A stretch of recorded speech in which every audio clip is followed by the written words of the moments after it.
लालच। एक बार की बात है, एक लालची सब्जी वाला बेचने लालच गोविंद नगर आपकी दुकान खोल दिया। उसने सब्जी वाले का नाम बोला था। स्वभाव से वह बहुत लालची था। लालच के चक्कर में वह अपना ईमान, विचारधारा और अपने देश को भी बच सकता था। भोला को ये इंडिया बहुत पसंद आया। इसने अपने भैया के किराए की दुकान के कुछ केमिकल खरीदे कर सब्जी मंडी में रख पानी की टंकी में धो दिया।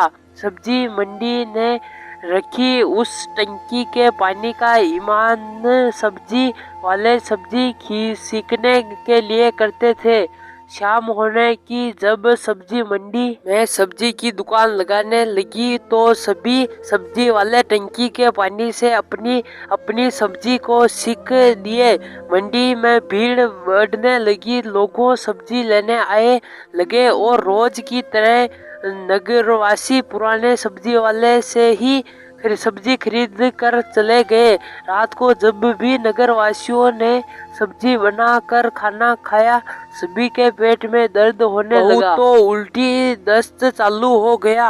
अगले दिन भोला सब्जी वाले ने उनके कानों भरे चालू कर दिए कि दूसरे सब्जी वाले केमिकल युक्त सब्जी बेचते हैं और इसलिए आप लोग का ये बुरा हाल कर रात को हुआ है। आप लोग मेरे यहाँ से सब्जी खरीद के साफ सुथरी सब्जियाँ ही भेजता हूँ। नगरवासी उनकी बात मान अगले दिन से भोला सब्जी वाले की दुकान से ही नगरवासी ने सब्जी लेना चालू कर दिया। सब्जी बेचने वाले पुराने दुकानदारों की सब्जियां नहीं बिकी और ना ही उनके यहाँ कोई ग्राहक सब्जी लेने आया। महीने बीत गए और ऐसा ही चलता रहा। नगर के सभी लोगों भोला सब्जी के वाले से ही सब्जी खरीदने लगे। धीरे धीरे अपने रंग दिखाने लगा और मंडी में सस्ती सब्जियां जो कि काफी पुरानी हुई करती थी उन्हें लाया करता और नगर के मंडी में उन्हें महंगे दामों में बेचा करता। बाकी के पुराने सब्जी वाले सब्जी के व्यापार को कहीं और ले जाकर प्रारंभ कर दिया तो कुछ लोगों ने सब्जी बेचना बंद करके कुल्फी के ठेले खोलिए।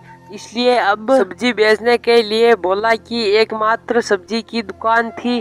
धीरे धीरे लोगों को समझ में आने लगा कि भोला बहुत महंगी सब्जी बेचता है और सब्जी की ताजी नहीं रहती है। पर नगरवासी अब क्या करे।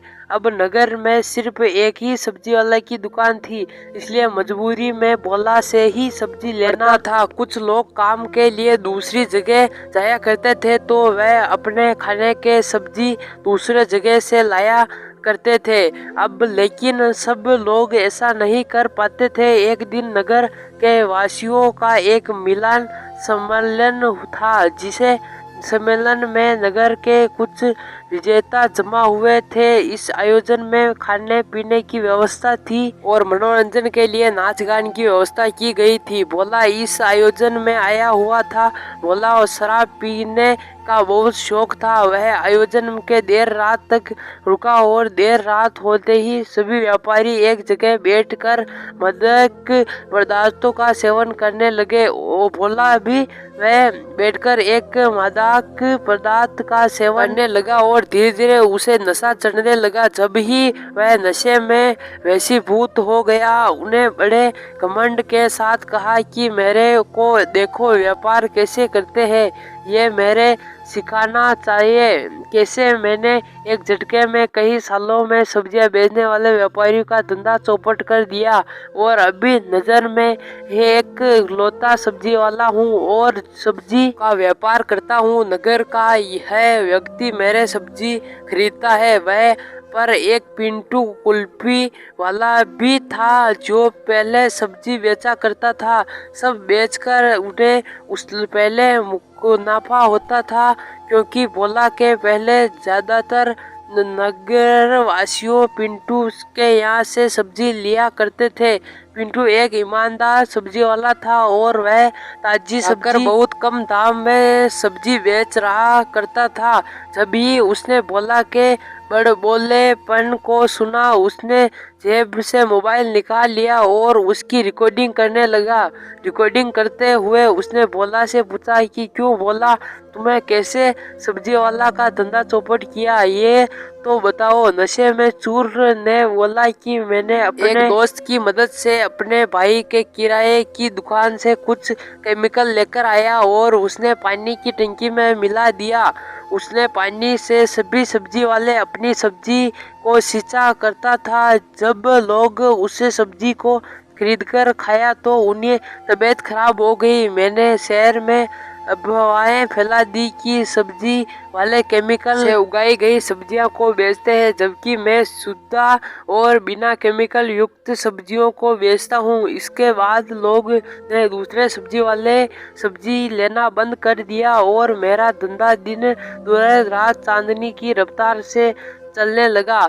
इधर जब सब्जी वाले की दुकान नहीं चल रही थी तो कुछ सब्जी वाले दूसरे नगर में जाकर रहने तो कुछ दूर धंधा करने लगे। पिंटू ने यह सब बात रिकॉर्ड कर ली और अगली सुबह सभी पुराने सब्जी वाले को इकट्ठा किया और उन्हें इस वीडियो दिखाता। सभी सब्जी वाले नाराज हो गए और पुलिस वाले को बुलाकर उससे शिकायत कर दी। पुलिस वाले ने वीडियो देखकर भोला के खिलाफ प्रचंड यंत्र को धोखाधड़ी कैसे लगाकर जेल में डाल दिया। जब नगर वासियों को पता चला कि भोला को पुलिस पकड़ लिया है और उसे प्रचंड करने दूसरे सब्जी वालों को यहाँ से भगा दिया था, जब सभी नगरवासियों को बड़ी शर्मिंदगी महसूस हुई और उन्हें पुराने सब्जी वाले से माफी मांगी। भोला को भी जब गलती का एहसास हो गया, पर अब बहुत देर हो चुकी थी। अब उसका जीवन जेल में ही बीतता था।